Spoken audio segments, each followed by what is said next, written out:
Piltamales. Bienvenidos a Santa Cocina Mexicana. El día de hoy te voy a compartir cómo elaborar estos facilísimos tamalitos de rancho a los que llamamos piltamales. Son típicos de la Huasteca hidalguense. Anímate a prepararlos, son muy fáciles de hacer y quedan deliciosos. Te aseguro que disfrutarás de tener este sabor tan tradicional en tu mesa. Estos son los ingredientes. Vamos a comenzar por utilizar 2 kilos de masa de maíz. Puede ser de la masa que compras en la tortillería. También vamos a utilizar un paquete de hojas de maíz. En este caso yo compré unas hojas pequeñas, pero te recomiendo que sean medianas al menos. Utilizaremos también 8 calabacitas medianas, 3 chiles jalapeños como los que estás viendo y de 3 a 4 chiles serranos. Si hay niños en casa, estos chiles serranos los puedes disminuir a 2 o incluso no ponerlos, pero en realidad le dan muy buen sabor. Y el ingrediente especial de estos tamalitos o piltamales, un manojo grande de cilantro. A nuestra masa le vamos a agregar 1/4 de manteca de cerdo y una barrita pequeña de mantequilla, normalmente vienen de 90 gramos. Y finalmente 250 gramos de queso manchego y 250 gramos de queso panela.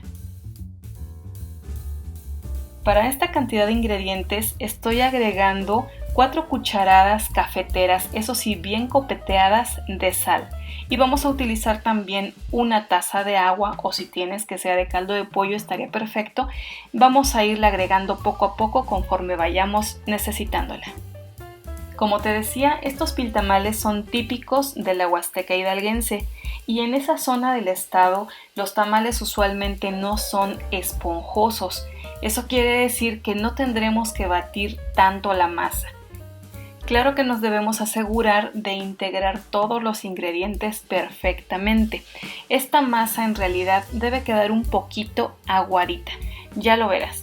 Vamos a iniciar por agregar los 250 gramos de manteca. Es importante que esté a temperatura ambiente para que sea fácil de mezclar. Vamos a poner las cucharadas de sal. En este caso, al ponerlas me salieron más de las 4 que te había dicho inicialmente, pero pues es por la cantidad servida. Tú ponle 4 cucharadas bien copeteadas. Agregamos también la mantequilla procurando que vaya en trocitos. Aquí yo debía haberla cortado en trocitos previamente, pero bueno, no lo hice. Asegúrate también de que esté a temperatura ambiente, que la tengas al menos por unos 15 minutos fuera del refrigerador. Para empezar a mezclar voy a agregar un poquito de agua. Esta taza que estás viendo la terminé utilizando prácticamente completa, pero la voy agregando poco a poco para asegurarme de que la consistencia de la masa sea la que necesitamos. Y aquí pues simplemente revolvemos hasta que todo se sienta homogéneo.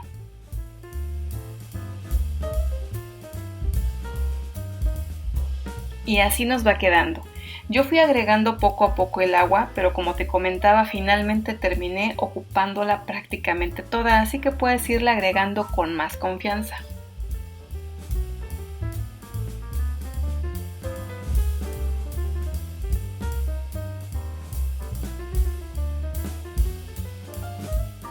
Es muy importante que observes la consistencia que ha tomado la masa. Para estos tamales la masa queda un poquito aguadita. Una vez que logramos esta consistencia, vamos a dejar nuestra masa por la paz. La dejamos reposar un poquito en lo que picamos todos los ingredientes. Antes de integrar todos nuestros ingredientes ya picados a nuestra masa, te comento lo siguiente. Los chiles jalapeños van sin venas, solo queremos que les aporte sabor, más no lo picoso. Y por el contrario, los chiles serranos sí se pican con todo y sus venas obviamente, pero muy finito. Aquí recuerda que puedes ajustar la cantidad de chiles jalapeños y serranos a tu gusto. En el caso de las calabacitas, te recomiendo no picarlas tan fino, porque ya que se hayan cocido van a reducir bastante su tamaño.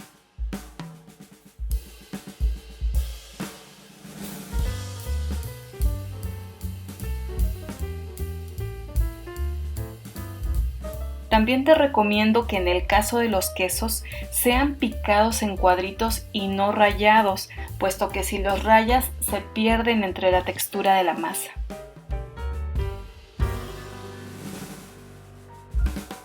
Y finalmente el cilantro, este sí picado muy finito. Para esta cantidad, que son 2 kilos de masa, utilicé todo el manojo que viste al principio, sin las patitas, más bien sin los tallos. Si te das cuenta, en este momento no agregué todo el cilantro, pensaba que era demasiado, pero al final sí lo puse todo.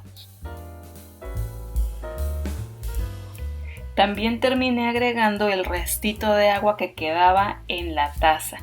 En sí utilicé toda la taza de agua. Y como te decía, si tienes caldo de pollo, pues quedaría mejor.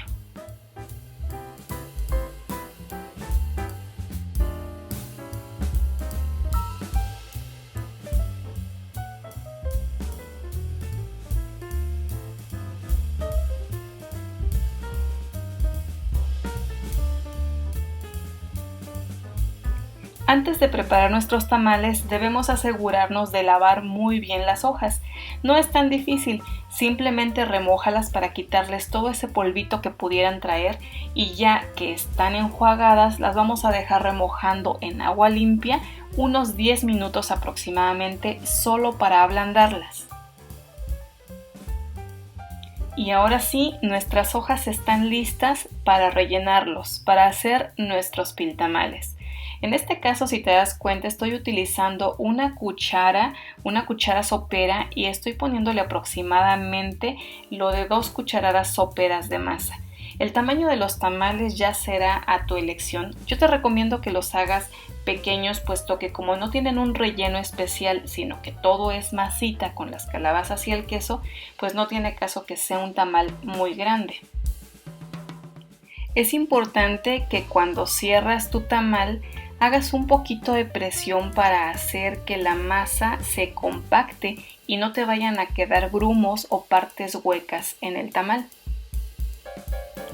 Como te comentaba, con la idea de hacer estos tamales pequeños, yo pedí hojas que fueran también pequeñas, pero creo que no es muy buena idea. Asegúrate de comprar tus hojas al menos medianas para que no batalles al cerrarlos, porque en este caso sí es muy importante que parte de la hoja quede libre para que pueda cobijar esa parte extra de tu tamalito y queden bien cerrados. Si consideras necesario, puedes cortar la punta de las hojas. Esto no es tan necesario, es meramente por estética. Y finalmente, esta es la cantidad de piltamales que nos salieron. Son aproximadamente 30 tamalitos, algunos medianos, algunos más pequeños, algunos más grandes. Aquí me resultó esta variedad de tamaños porque recibí ayuda de mis hijas. No sé si a ti te pasa, pero cuando yo recuerdo a mi abuelita haciendo tamales, pues normalmente estaban las tías también y era un momento que aprovechaban para platicar previo a degustar esta delicia.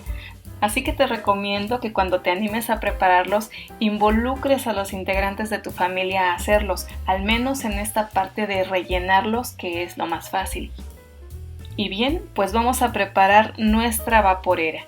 En este caso voy a utilizar 2 vaporeras pequeñas como la que estás viendo en la imagen. Te comentaba que son unos 30 tamalitos, así que aquí le vamos a poner los que quepan. Ya sea que tengas una vaporera especial o que adaptes cualquier olla de tu cocina con esas parrillas como de alambre que se le ponen debajo, te va a funcionar perfectamente. Aquí es muy importante que pongas algunas hojas de maíz que les sirva de base al colocarlos. Es muy importante que nos aseguremos que podamos tapar bien nuestra olla. Si tiene demasiados tamales como me estaba sucediendo, no podrá cerrar y necesitamos aprovechar al máximo el vapor. Yo no sé si en realidad ayuda, pero siempre que en mi familia he visto que se hacen tamales, se le coloca una servilletita de tela y una bolsa de plástico con la finalidad, como te decía, de aprovechar el vapor de la vaporera. Pero en este caso, para salir de dudas, vamos a utilizar 2 vaporeras. A una le voy a poner la servilletita y el plástico, y la otra, que usualmente es una vaporera de verduras, para verduras al vapor, pues la vamos a utilizar así para ver si resulta lo mismo. Vamos a dejar nuestras dos vaporeras a fuego alto en la estufa. ¿Te diste cuenta que en las vaporeras coloqué 2 moneditas antes de colocar los tamales, es decir, en el agua? Este truco te ayuda para darte cuenta de que el agua siga en ebullición. Mientras el agua está hirviendo, las moneditas van a estar sonando en el fondo de la olla, de la vaporera. Si dejan de sonar, quiere decir que tu olla se ha quedado sin agua y los tamales se pueden quemar. Y bien, dejamos nuestros tamales por 50 minutos a 1 hora a fuego alto en la estufa. Y este es el resultado. En ambas vaporeras los tamales se cocieron igual. No hubo tanta variación. Lo que sí es que en la que tenía el plástico y la servilleta, le tuve que poner un pequeño taponcito a esa válvula que tiene para escape del vapor. En este caso, pues no necesitábamos que se nos fuera nada. Ya dependerá de las características de tu olla y sobre todo de las tapas si recurres a este truco de poner una servilletita y una bolsa de plástico. Y listo, estos piltamales ya están en su punto para degustarse. Estuvieron al fuego, como te recuerdo, 1 hora aproximadamente. La manera de verificar que ya estén bien cocidos es simplemente tomando uno y separándolo de la hoja. Debe despegarse perfectamente. Si cuando intentas esto todavía se quedan pegadas partes de masa a la hoja de maíz, déjalos unos 10 a 15 minutos más, siempre asegurándote de que tu vaporera aún tenga agua. Y bien, pues ya es momento de disfrutar. Platícanos si ya conocías o habías probado antes esta variedad de tamales que en Hidalgo se conoce como piltamal. Normalmente los tamales llevan algún tipo de relleno especial de salsa, ya sea algún mole, salsa verde, salsa roja, alguna salsa de jitomate, pero estos en especial pues son tamalitos de rancho. Los ingredientes pues muy básicos: masa, calabazas, chile y cilantro. Una preparación muy económica y que sacaba de apuros a nuestras abuelitas cuando había poco dinero y mucha hambre. En este caso el queso que agregamos pues ya es para darle un toque especial. Para darle un poquito más de sabor, ese punto picosito que nos gusta tanto a los mexicanos, vamos a acompañar estos tamalitos con este curtido de cebollitas con habanero. Es muy fácil de preparar, simplemente los picas finito, agregas jugo de limón, un poquito de orégano, sal y una cucharadita de vinagre blanco. Los dejas por un rato a que maceren y después a disfrutar con nuestros piltamales. Te agradezco muchísimo que me hayas acompañado en esta receta que me trae tantos recuerdos de momentos especiales de mi infancia con mi abuela y con mis tías. Espero la puedas preparar en casa, que la disfrutes con tu familia, que nos digas qué te parecieron y si hay alguna variante especial que tú nos quisieras compartir de acuerdo a la región de México donde vives. Muchas gracias por vernos y nos vemos pronto en una receta más en Santa Cocina Mexicana.